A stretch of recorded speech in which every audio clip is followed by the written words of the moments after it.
प्रशांत कोरटकर संदर्भातली महत्त्वाची अपडेट। प्रशांत कोरटकरला ठेवलेल्या कोल्हापुरातील राजारामपुरी पोलीस स्टेशनमध्ये सध्या चोख पोलीस बंदोबस्त आहे। अटकेनंतर प्रशांत कोरटकर सध्या राजारामपुरी पोलीस ठाण्यात आहे।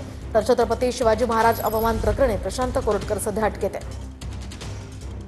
शिवाजी महाराज अवमान प्रकरणी प्रशांत कोरटकरला तब्बल 1 महिन्याच्या नंतर तेलंगणामध्ये अटक करण्यात आली आणि काल प्रशांत कोरटकरला कोल्हापुरामध्ये दाखल करण्यात आलं। दाखल करण्यात आल्याच्या नंतर न्यायालयामध्ये युक्तिवाद करण्यात आला आणि त्यानंतर 3 दिवसाची पोलीस कोठडी जी आहे ती प्रशांत कोरटकरला सुनावण्यात आली। खरं तर पोलिसांनी युक्तिवाद करत असताना तब्बल 7 दिवसाची पोलीस कोठडी मागितली होती, मात्र त्यांना ती 7 दिवसाची पोलीस कोठडी न मिळता 3 दिवसाची पोलीस कोठडी आली आहे। सध्या आपण राजारामपुरी पोलीस ठाण्याच्या समोर आहेत की ज्या पोलीस ठाण्यामध्ये प्रशांत कोरटकरला या ठिकाणी ठेवण्यात आलेलं आहे। खरं तर या 7 दिवसाच्या पोलीस कोठडीमध्ये आम्हाला बऱ्याच गोष्टी तपास करायचा आहे अशी मागणी खरं तर पोलिसांनी युक्तिवादामध्ये करण्यात आलेली होती, मात्र फक्त 3 दिवसाची पोलीस कोठडी जी आहे ती प्रशांत कोरटकरला मिळाली। काल ज्यावेळेस प्रशांत कोरटकरला कोर्टासमोर दाखल करण्यात आलेलं होतं त्यावेळेस शिवप्रेमींच्या मोठ्या रोषाला प्रशांत कोरटकर यांना सामोरे जावे लागलं।